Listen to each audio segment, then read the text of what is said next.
media and assets. So, a lot of digital items, people store a lot of their photos electronically. They have accounts online for different things.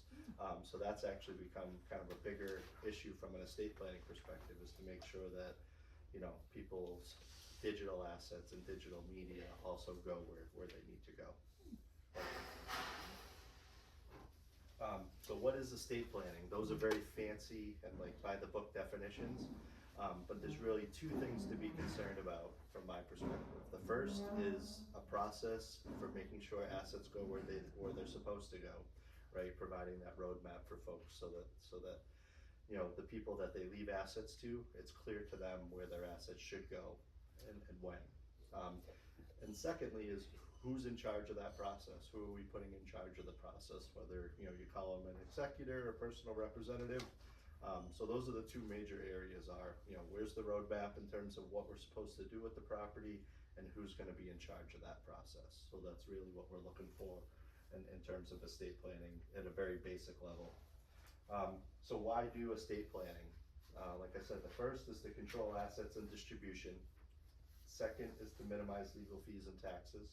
And that's really after death. So that's estate planning for after someone passes away.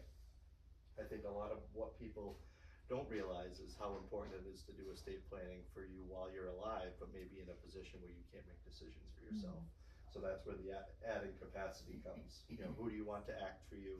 Who's going to control the assets that you have, and who's going to make maybe medical and financial decisions for you if you're in a position where you're not able to make those decisions on your own. Okay. Any questions so far? No? All right, so a very basic estate planning package would consist of three basic documents. First would be a last will and testament. Second would be a durable power of attorney. And the third would be a healthcare proxy. So to follow that theme we just talked about, the last will and testament is really going to be operative after someone passes away.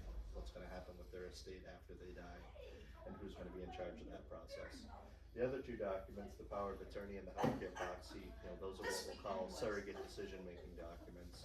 And those are going to be important while you're alive. Like I said, maybe in a position where you can't make those decisions for yourself. So you've appointed individuals to make those decisions for you. So we'll go through each of them kind of individually.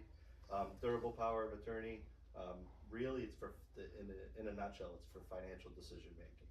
So your income, your bank accounts, your insurances, your real estate, you're appointing someone to be able to make decisions on those particular assets for you, and in your best interest if you're in a position where you can't make those decisions yourselves. It creates an agency relationship, so you're appointing an agent to make those decisions for you. It can be all-inclusive, meaning listing all the assets that I just talked about, real estate, bank accounts, insurances, investments, tangible personal property within your home, motor vehicles. It can encompass everything that you own, or in some instances, it can be limited to one specific thing. I have folks that appoint as power of attorney to represent them in a real estate transaction, so to speak. So it deals with, selling my house at 123 Main Street, but nothing else. So it can be as all-inclusive or as limited as you want it to be. Dick, I just have, it's a regular, this lawyer sent it up years ago, it's a regular, it's a durable power of attorney. It's just one sign and a durable appointment. My son now does it for me. So it's not, then the general one isn't limited to anything. He can do anything in my name if as long as you haven't revoked it. Yeah. And the person that executed hasn't passed away, the authority should still be intact.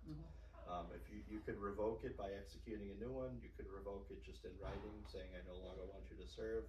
Or if someone passes away, the person's power to act under that power of attorney goes away by operation of law. Couple things mentioned there. There's a couple different ways we could set up the document. One would be an immediate, meaning as soon as you put ink to paper and sign your name, the people you've named in that document can act for you. Even if you're fully capable of acting on your own right now, that person in theory would be able to take that document and conduct business on your behalf. The second way is what's called the springing power of attorney. And in that document, we're actually inserting language that requires a determination of incapacity from a doctor or physician. I prefer the immediate as long as you trust your agent. But a lot of the times, if folks aren't married, don't have kids, and they're appointing either a friend or kind of a relative that's not immediately related to them, they have some hesitancy of having someone have the immediate power to act for them.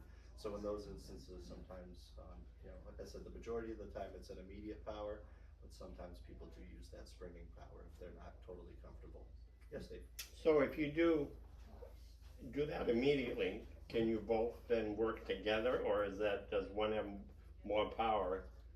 Like if I named Joe Schmo as immediately, do Joe Schmo and myself get to work together, or does he have more power? He does not have more power. You're the principal, so to speak. So you have the ultimate authority while you're still capable of making those decisions. Okay. But Joe Schmo, in theory, would be able to conduct business on your behalf in the event that he wanted to do it kind of unilaterally. So I think what you described is kind of how people start helping others. So for people that have named the power of attorney, if they realize they might start to need some assistance, say with managing their bills and their income, typically their agent will kind of help them through the process. And then if their condition deteriorates to the point where they can no longer do it themselves, that's where the agent would kind of take over on their own. Okay, great. So another thing to note here, a lot of older documents that I've seen for people that have had these documents in place for 15, 20 or more, or 20 or more years, is they don't always name an alternate agent. So it's very important to name, I would say, a primary agent. Typically in a married couple situation, you name each other as the primary agent, but I would still recommend that you name someone as an alternate. And typically, if you can, if you have children or if you have friends or family that you trust, typically that alternate should be a generation below you, right? Just so that you have somebody that isn't the same age as you, may not have the same modalities and things that you're dealing with. So that's important to have those alternate agents. A lot of the older documents that I reviewed just have a primary agent and nothing else. And if that primary agent is either deceased or unable to serve themselves, now the document, is kind of not worth the paper it's printed on at that particular point in time, because it doesn't appoint anybody else. Any other questions about power of attorney before we move on? Alright, so next is the healthcare proxy. So same thought process, you're creating an agency relationship for the person to make, this time medical and personal care decisions for you. So this is a little bit different in the power of attorney in that you can't choose when the document's effective, either immediate or springing. Here, the healthcare proxy has to be what's called invoked by a healthcare professional. So a healthcare professional needs to make a determination that you're no longer able to make decisions for yourself before the document can become effective. So in that scenario, I've had clients that maybe have not been able to verbalize what they want, but they still have the capacity to understand the nature of the diagnosis and what their treatment options are. So just because you can't verbalize something doesn't mean you're not able to make those decisions yourself. So I think it's important to kind of make that line of demarcation that there has to be some sort of determination of incapacity from a doctor or physician. But most importantly, it allows your healthcare agents to make some of the more difficult decisions, withdrawal of life support, maybe keeping hydration, nutrition, and pain alleviation with medication, keeping those things intact, but maybe withdrawing, life-sustaining treatment or those sorts of things. So those are not fun conversations to have, I understand, but certainly I think they're important for folks to know what your wishes are. Because the documents themselves, they don't specifically say you can do this or you can do that. They give a general guidance as to what you would or wouldn't want in a given scenario. So for example, if you have strong religious preferences and you don't want a blood transfusion for whatever reason, we want to make sure that that's clear within the document. Yes, Dave? Does this have to be drawn up by a lawyer? It doesn't have to be. So you could find a one or two page document online or at any doctor's office or hospital that you go to. My caution, I guess, there is that the 1 or 2 page document you can find online, and what you get at a doctor's office is all it does is it names the agent and says, I appoint this person to act for me, I appoint this person as an alternate, and here's HIPAA authorization for you to share medical records with them. So if you do execute that document, I think it's especially important for you to have that conversation that I just alluded to with the person or people that you've appointed, because if there's no direction in the document itself, and you haven't had that conversation with them, they might not really know what it is you would want or not want in a given scenario. Good question though. Last will and testament. So again, this document itself is only really operative after someone passes away. And like I described at the outset, it's gonna do two major things for you. It's gonna describe and appoint who's gonna be in charge of that process. And then secondly, it's gonna say, where does my property go after I've passed away? So I think those are extremely important reasons to have that document in place. The cons to having just a simple will is that it forces you to go through the probate process. I think the biggest misconception people have is once I execute a will, everything's taken care of. You know, upon my demise, everything's just gonna go where I said it goes in the will.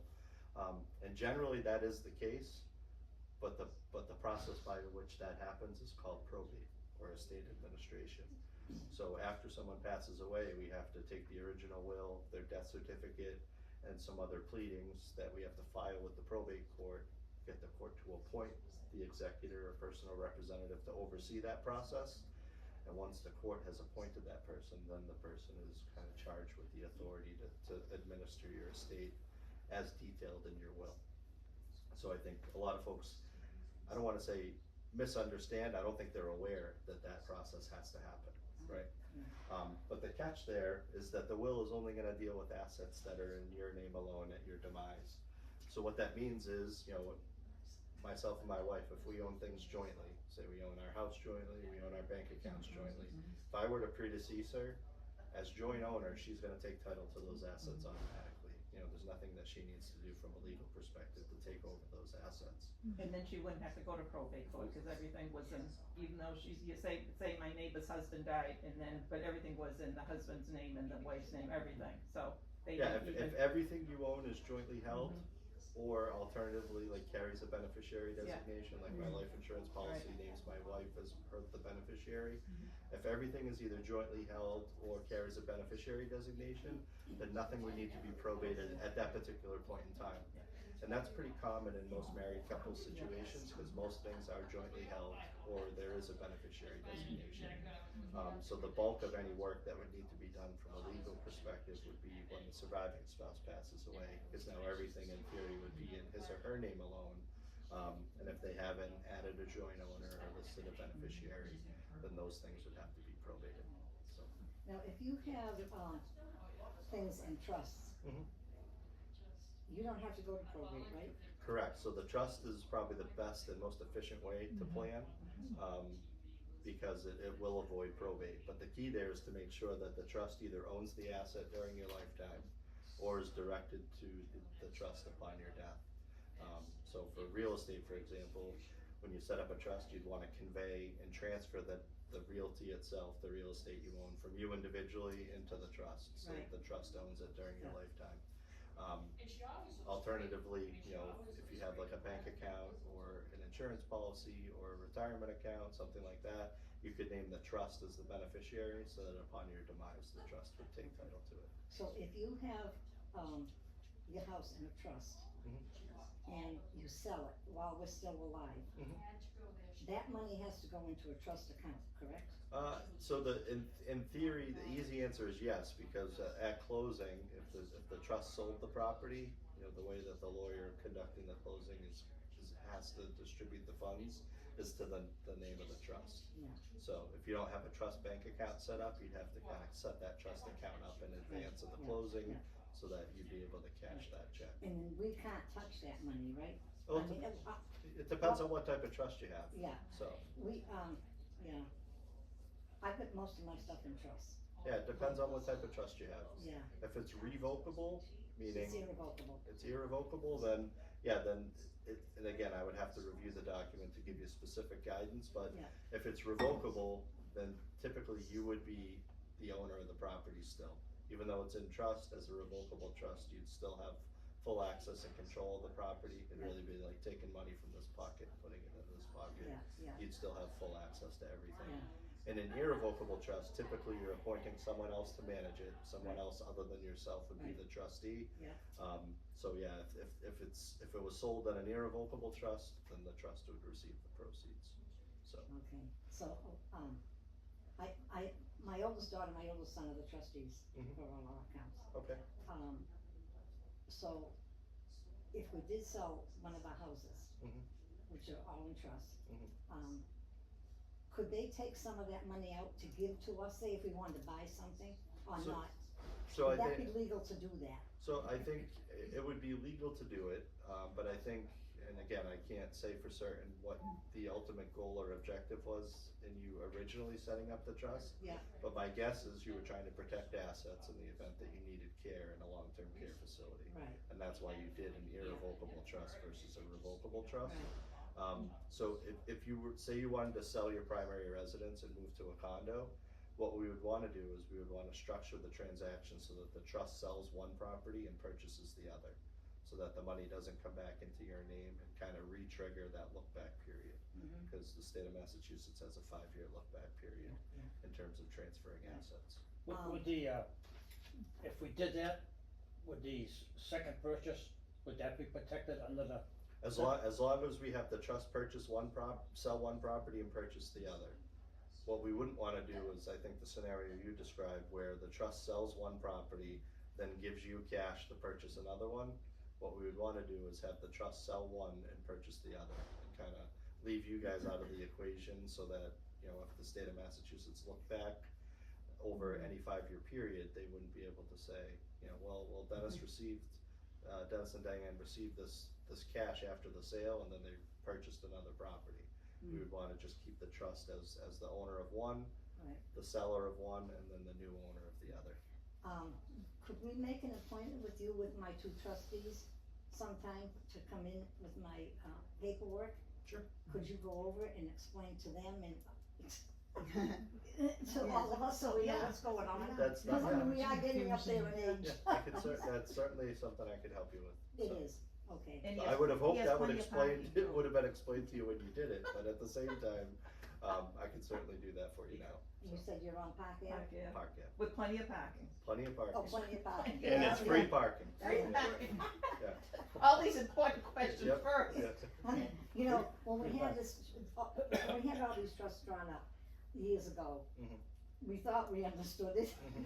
Well, that's, Yeah. it's funny you say that, cause that's what I found in Yeah. practice, is that a lot of folks will come in and they'll have a revocable trust that was done 20 years ago. Yeah. And they'll assume that the assets in that revocable trust are protected in the event that they require care in a nursing home. Mhm. And unfortunately for them, it's not. And, you know, it's still kind of a daily battle to figure out, you know, do people not understand what the lawyers are telling them, or the lawyers really bad at explaining Yeah, what they're yeah, actually yeah, doing? yeah. And it's probably a combination of the two. Yeah, yeah, cause, yeah, the person that we had drawn, well, we started out with a revocable. Mhm. Then as the years went on, he said, you're ready for an irrevocable. Yeah, I mean, that's the traditional trajectory, so to speak, as you're younger, raising families, still working, maybe just in retirement. I think revocable trusts are probably the best tool to use. But as you get older, and as, say, your goals and objectives are different than they were, 20, 25 years ago, then I think it's natural to try to move into, we'll say, asset protection mode, so. Yeah, cause I mean, we don't have to worry about the kids now, Right. they have to worry about us. Yeah, so it's Yeah. reversed, right? Yeah, but, my son and daughter, they both said, we gotta get to somebody with paperwork and get it all explained to us. Sure, so we yeah, know it's what's certainly going something on. I can do, that's not a problem Okay. at all. So your telephone number is? Yeah, it's on there. Alright, so these are just kind of a list of estate planning techniques. We've kind of touched on all of them. So we talked about the last will and testament. So the last will and testament, durable power of attorney, healthcare proxy. If you were to equate the estate planning process to building a house, having those 3 documents would be digging the hole and pouring the foundation. You want to start with those 3 documents. Anything you do on top of that is, gravy, so to speak. And certainly doing trust-based planning like you have, I think that's the most efficient way that you can do it. But just having those 3 basic documents in place, I think is very, very important. Yeah. one of the reasons for that is if you don't have a power of attorney, or if you don't have a healthcare proxy, and you lose the ability to make decisions for yourself, and you haven't appointed somebody to make those decisions, Yeah. our only option is to go to the probate court and have a judge appoint a guardian or a conservator for you, Yeah. which is much more costly than just doing the estate planning. Yeah. And it's certainly stressful for your family, Right. takes more time than we'd like it to take. Yeah. And it's because they're, the court is essentially taking away your ability to make decisions for Right, yourself, yeah, so yeah.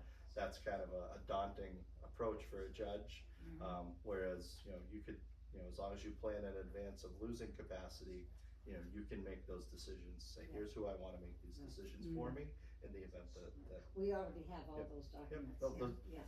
that's good, perfect to have them. So you could do nothing, that's a plan, and the reason you can do nothing and that's a plan is the state of Massachusetts will tell you where your property goes if you do nothing. So there's, laws of intestacy that tell you where your property goes in the event that you pass away Gotta talk to without Joe, we should have any Joe planning come in in. place. So, in Massachusetts, if you have a surviving spouse, it would go to your spouse. If you don't have a spouse, it would go to your kids. If you don't have a spouse or children, it actually goes up the line of lineage to your parents, if your parents are still alive. If your parents are deceased, then it would go to siblings that you have. If you don't have spouse, kids, parents, or siblings, that's where it can get a little murky. Now we're gonna be Goes to looking. the dog. Now well, if you've listed the dog will get it, but if you Yeah. haven't, the dog's got no rights under mass law. Yeah, yeah. So, Well, he had a cousin that passed away, he was a lawyer. He had no will. And everybody was I telling hope he wasn't an estate planner. He would not get a will. That's the definition of the cobbler's He was family, not not having married. shoes. yeah. He was not married, he had no siblings, nothing. Mhm. There were 17 cousins. Yeah. So all his estate divided up among the 17 cousins. And I bet you they spent a fair amount of money just figuring out who those 17 Yes, they people did. were. So, After sibling, does it go to cousins? After you If- said after the parents? yeah, if you don't have siblings, it would then go it would go to uncles, aunts, Keep calling next it to cousins, kin. yeah, so, Yeah. it would follow that line of lineage, Who so. comes after siblings? Is it cousins or aunts and uncles? So it would go to cousins first, Oh, okay. and then, it's quite a convoluted process. Yeah. Like I said, you could spend a fair amount of money just figuring out who the heirs are at that It was like, particular what, a point in couple of time. years? Couple of Yeah. years before they got it straightened out. Yep, and I've had the alternative, I've had clients list 17 people in their will. Yeah. What if you have, Nick, what say you had, had something passed and you had 2 children and they passed, but you had young grandchildren? Yep, if So are they next after the children? they are next after the. But you'd have to have someone, If they're under the age of 18, the court would require somebody to step in, whether it be a family member that's fit to serve or a professional. But having these documents in place, we would spell out exactly what would happen. I'd say the most common age that people pick for young people to have direct access to money is age 25. But I've had people pick 18, I've had people pick 21, but 25 seems to be the most common age, where, younger beneficiaries would have direct access to money. Joint ownership, we talked about that. So joint ownership, I would say, doesn't avoid probate, it just kicks the can down the road, right? So if like I described with myself and my wife, if I pass away and she receives everything that we own jointly, unless she adds another joint owner after my passing, things are gonna have to get probated at her death. So the joint ownership, like I said, it just avoids it for a little point in time, it doesn't avoid it indefinitely. You'd have to keep adding joint owners if people passed away. Lifetime gifts, you could make lifetime gifts to folks. That's something that I'm not necessarily a huge fan of, unless you have a larger estate and you can afford to give the gift without really worrying about getting it back. And the reason for that is, like I said, Mass Health in Massachusetts has a 5-year look-back period. So if you were to gift assets to somebody and need care within the 5 years immediately after gifting that money, the state of Massachusetts would require that they give it back or they would penalize you. And a lot of times when you give direct gifts to folks, there's the chance to getting it back are slim to none. So sometimes people What have is that money the, spent before they get it, so. Do you know what the maximum amount that you can give to your kids, say yearly, in So- their lifetime without paying taxes on it? So Is it 13 million? no, it's $1 million for income tax purposes. Or just $1 million? Right, over the course of your lifetime. right? You could gift up to $1 million before you have to report it over the course of your lifetime. Oh. From an income tax perspective on an annual basis, I think it's, right now, I think it's $17,000 a year that you can give to any one person without reporting it. 17,000, yeah. So in theory, let's say you had 4 kids, you each could give each kid 17,000, so So it'd it'd be, be you could give 17 to each kid as the Dennis could as well. Yeah. So, and you wouldn't have to report that gift, so. How would they know if you took out $17,000 from the bank and you were gonna buy a car? Because the bank likes to report large transactions to the But how did, government. I mean, so you took out 20,000, but you had to buy a new car or something, how do they assume that's gonna go to how do they assume? They don't assume, the bank just reports But then, that but it's how on you does the to, IRS say, did It's they on- ask you what you did with the 17,000? if you're audited, they can ask you, and Oh. they can say, what'd you do with that money? Sure. And So you'll have to show that you bought a car or whatever you did. You'll have with to it. prove that you used the money for your own benefit, Right. or they'll interpret it as a gift, so, yeah. So there's no gift tax liability, that's just the threshold for reporting So the it's gift. a lifetime million, but it's 17,000. Lifetime million, but then that annual amount changes, not every year, but pretty frequently. Yeah, You know, 10 years ago, I think it was 10 or 11,000 a Yeah, year, and now yeah. it's up to, I think, 17,000. no, 17 now, So what I always tell folks is whatever that annual amount is, give less, $500 less than that. You know, Oh, if it's 17,000, give 16,500, because you're gonna give Christmas gifts, birthday gifts, and if you ever get audited, they'll add all those other types of gifts, yeah, so. yeah, Cause they're gonna, if they audit you, they're gonna look at everything, so. oh, Beneficiary designations, we talked about that a little bit, you know, life insurance, retirement accounts, those are the most common things where you list the beneficiary. But you can also list them on bank accounts, some banks and credit unions will let you list payable on death or transfer on death designations. So those types of things would avoid probate. And then we talked a little bit about it, you know, trust-based planning, you know, that's probably the most efficient way to handle any asset that isn't covered by one of the other ways, so. So if we do nothing, here's what we talked about, you know, the state will pass according to mass law and go right down the line of lineage, or up the line of lineage if your parents are still alive. And again, as I talked about, if you do nothing and don't have, you know, the basic stuff like a power of attorney or a healthcare proxy, you run the risk of, you know, having to have the court appoint a guardian or conservator for you during your lifetime if you're unable to make those decisions for yourself. Joint ownership, you know, we kind of talked about it a little bit. Doesn't avoid probate, just kind of kicks that can down the road. You have no control over what the surviving owner does with the property, you know, so if you and I own something jointly and I pass away and I wanted that account to go to this person over here, but now you own it outright, I no longer have control over where that property goes. You as the surviving owner has the power.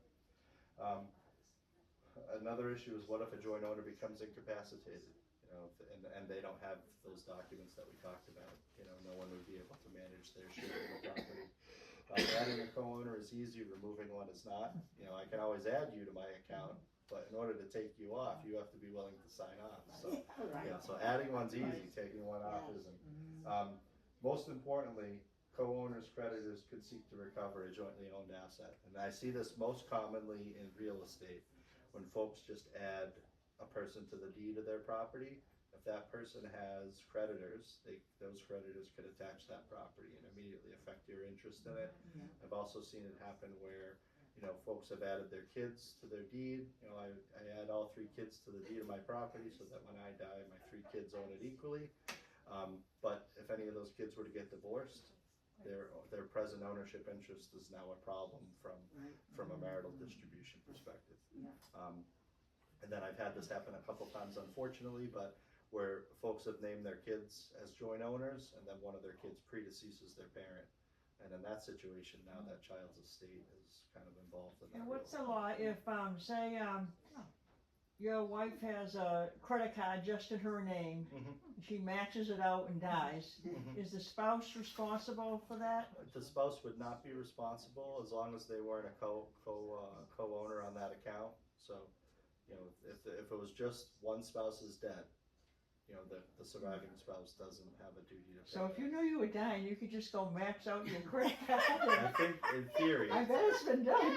I think I can take think this. it's been done. So the catch is any creditor, so if I were to pass away with debt, The only way those creditors are gonna be able to recover that debt is if my estate has to get probated. But I can't go chase the other spouse for it. Is if everything is jointly held, passes by beneficiary Uh-huh. designation, or is owned by a trust, and everything passes outside of the probate process, the creditors really have nowhere to Right, recover. it's been done. So, if it goes through probate, that's where the creditors have an opportunity to recover, so. We know a case where, a couple, were divorced, but they were both on her father's, he was giving money to them every once in a while, whatever. He had to take it to court, cause when they were divorced, he said, I still want my share. Mhm.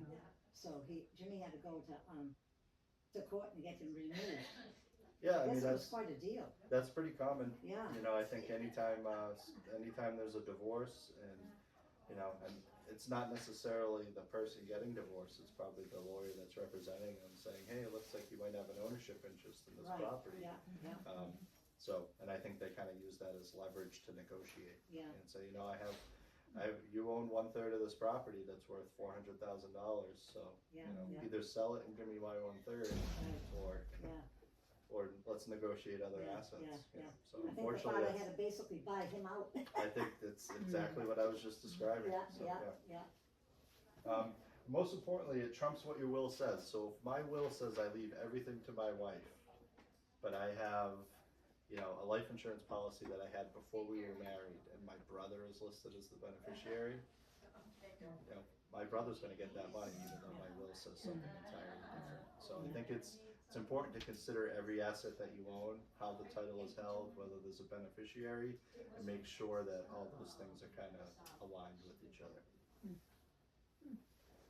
Lifetime gifts, we talked about it a little bit. You lose control of something that you give away immediately, you may not be able to recover the asset. You lose tax benefits associated with other types of planning once you give a lifetime gift. And then possible disqualification from Mass Health or other public benefits that I talked about with that 5-year look back period. If you need care, you know, within that 5-year period and you can't get the gift back, Mass Health is typically gonna penalize you roughly 1 month for every $10,000 that you gifted. So if you gifted 100,000, they're gonna say you're ineligible for approximately 10 months, so. Beneficiary designations, again, we talked a little bit about this. Start at the bottom, same argument, trumps what your will says, so it's important that, you know, everything that you own is kind of aligned with your estate plan so that there isn't any ambiguity or confusion. It only deals with property or assets left after death, so if you were to need care and you were to have to liquidate a retirement account, you know, it doesn't matter who the beneficiaries are if you have to liquidate that account and spend it on your care. Could be tax implications if no other planning is done. What that means is there's no inheritance tax in the state of Massachusetts, but there is an estate tax. And the estate tax threshold is $2 million per person. So if by reason of someone's death more than $2 million changes hands, the Commonwealth of Massachusetts wants their fair share. You know, every dollar over $2 million. You know, so even if, let's say you have a robust, you know, retirement account that's worth $2.5 million, and you name all 3 kids as equal beneficiaries, even though all 3 of them are gonna get 1/3 of that money, there's still gonna be an estate tax bill that has to be paid from those funds. You know, so the kids in essence would have to write a check from their inheritance to be able to pay that, so. Is there any way you could avoid that? So there's for married couples, we would do kind of reciprocal revocable trusts so that you guarantee that each spouse could pass up to $2 million tax-free. If your estate's more than $4 million for a married couple, we'd have to do some gifting in order to reduce your estate under the taxable threshold. But depending on your specific situation and your willingness to gift stuff, there's ways to get under that taxable threshold. We talked about this a little bit. The court would interfere, even in a beneficiary designation situation. Typically, that's gonna pass outside of probate without the court involvement. But if the beneficiary listed as a minor is incapacitated or passes away first or at the same time as the account holder, the court likely is gonna get involved in that scenario. Like I said, most retirement accounts and insurances or annuities carry beneficiary designations. Some bank accounts allow you to do that as well. Trust-based planning, So most importantly, I think it avoids probate. It avoids that probate process that we talked about. Depending on what you just mentioned, could minimize or eliminate taxes. Most folks think about asset protection, what you had talked about, doing an irrevocable trust and trying to protect assets in the event that you need care. I mean, there's literally hundreds of types of trusts, but the two most common are revocable and irrevocable. Revocable, again, you're still going to be the owner, you're still going to be in complete control of that property, it would help you avoid probate, might help with taxes, but the asset's still going to be considered What's yours. the benefit of the irrevocable trust? The benefit is to protect assets in the event that you need care in a long-term care facility and try to get assets out of your name before that need arises. The catch there is that look-back period. So whatever there doesn't change, you can't touch it? Right, as long as it's been in that trust for at least 5 years and a day. Okay. It's still just 5 years. It's still just 5 years as we sit here now, But I thought they were talking about. 7. I've heard rumors of 7, 8, or 10, Yeah. increasing it to any of those numbers of years, but no legislation's been put forth to consider. So, and it's been talked about for several years, but no action's been taken yet. So, that doesn't mean it couldn't happen tomorrow. Right, So, yeah. you would be grandfathered in as long as you did it before. So I think in February of 2006, it changed from 3 years to 5 years. So if you did the work before February of 2006, you'd only have to be worried about the 3-year look back. But if you did it after the effective date of that new legislation, you'd have to be worried about the 5-year look back. So if the law changed at some point in the future, I think you'd see a host of people trying to get stuff done under the wire to still be considered under that 5-year period versus any increased number. And like I said, that 5-year period is for Medicaid purposes mostly. Just a little slogan I came up with. Any other questions or concerns? I know we kind of went through a lot of stuff, but You did an excellent presentation. It's Yes. very easy to understand. Yes, You yeah. don't oh, thank talk you. I appreciate it. lawyerish. I try you not have to. understand. Yeah. Yeah, I try not to Yeah. because Yeah. even sometimes I don't understand. When you it. set up a trust, like how long does it take? Like I have to set up my husband died and I'm sorry. now I'm the next one, so I'm gonna change things for my kids. How long does the process take? Do you mean? Yeah, You mean how long? Yeah. yeah, to go that 5-year look, would you start from the day the trust, It would. So you mean the look back period Yeah. would start from the day the trust is created. uh-huh, Right, so hypothetically, let's say you had already retained somebody to do the work and you were signing the documents today, you would have to remain out of a facility for 5 years and a day from today. you gotta stay alive for 5 years so they Yeah. can't touch it, Yeah, yeah. But not necessarily alive, you could pass away within that 5-year window, it's just the need for Okay. care, right? So, and I know this is sometimes tough for people to kind of conceptualize, but when you do the work is effective as soon as you're done with it, right? So like I said, let's say you were finishing up the work today and you signed everything today. The planning is effective today, so the trust would own the property, the trust would control what happens upon your demise. For that trust to be effective from a mass health perspective, you need to remain out of a long-term care facility for 5 years and a day. So if you were to pass away 3 years after doing the work, but you never spent time in a nursing home, it's still a success, because you're gonna avoid probate and you never needed care, right? So that 5-year period is it just for mass health or other things? Yeah, it's just for mass health.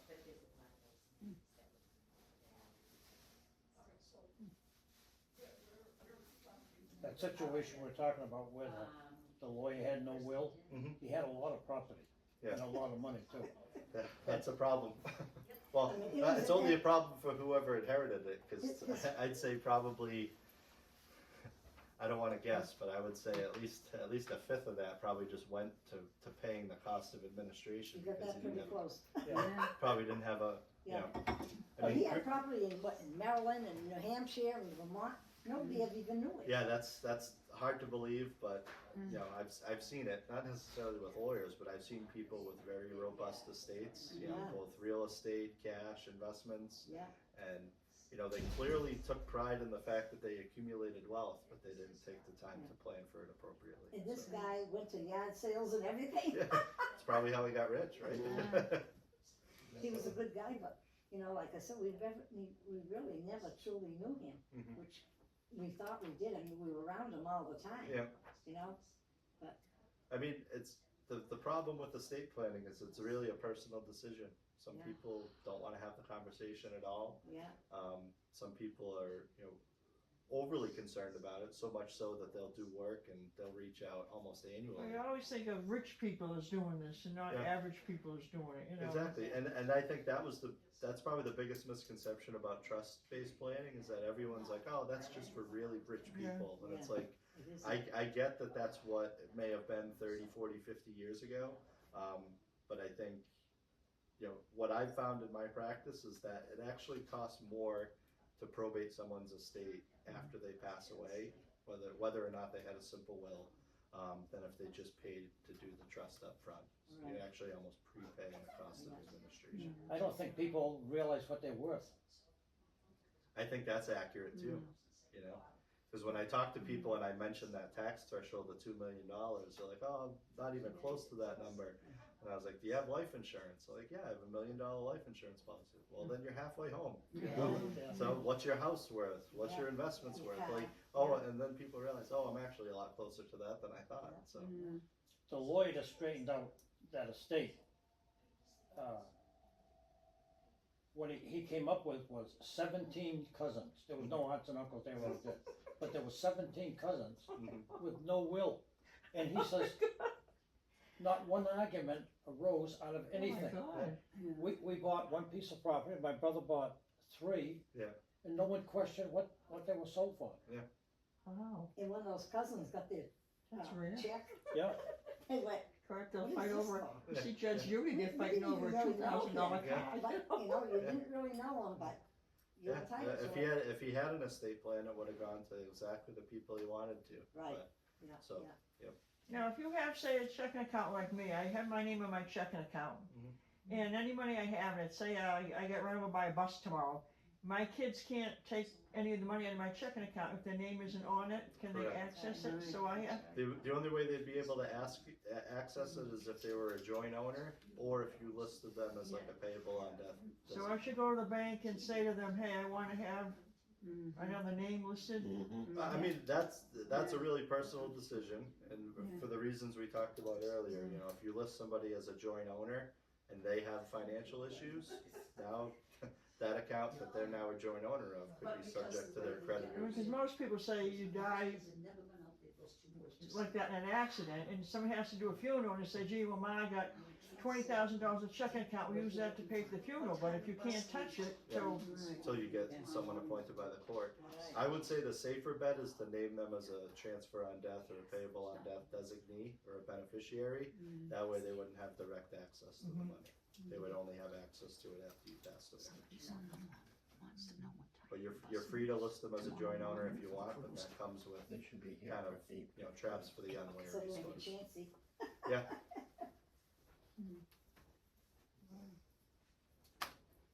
Awesome, Nick. Any other questions? No? Well, thank you all for taking the time to be here Yeah, tonight. thanks for coming. I hope you found it informative. Oh, yeah, really great. but, You'll see our face knocking at your door. yeah. Well, Call first. Yeah. Okay, is your cards here? Well, my daughter goes to Maine most of the summer, so it won't be till the fall anyway. Give me your call. Okay, thank you. Or your secretary. Do you wanna leave some cards here? It's up to you. I mean, Oh, if yeah. you want to, I can. Oh, yeah. If you've got, Sure. I know there's a few people that probably couldn't come, but but, and once they see this enjoyed the resource. video online, they may come in and ask for Okay. more information. Sure. If you don't mind sending me the link, I'll post it on my Facebook and stuff too. If you have I can, alright, when it's done, I will. Yeah. I'll send you the We link. should do one of I these have to get it up first. Yeah. No rush. Whenever you have, I know you got a big trip tomorrow, so. Well, no, Yeah. I'm better off doing it today than waiting, so I'll hopefully get right on Very it. interesting. Oh, my pleasure. Thanks for having me. We'll take Well, one thank of his Dave, cards and actually. give it to Joe. Dave it to was the one Sharon. nice enough to invite me, so. Oh, well. Oh, that's cute. I think that's a survey that we have to fill out right there in that paper. Yes, that always helps. Yeah.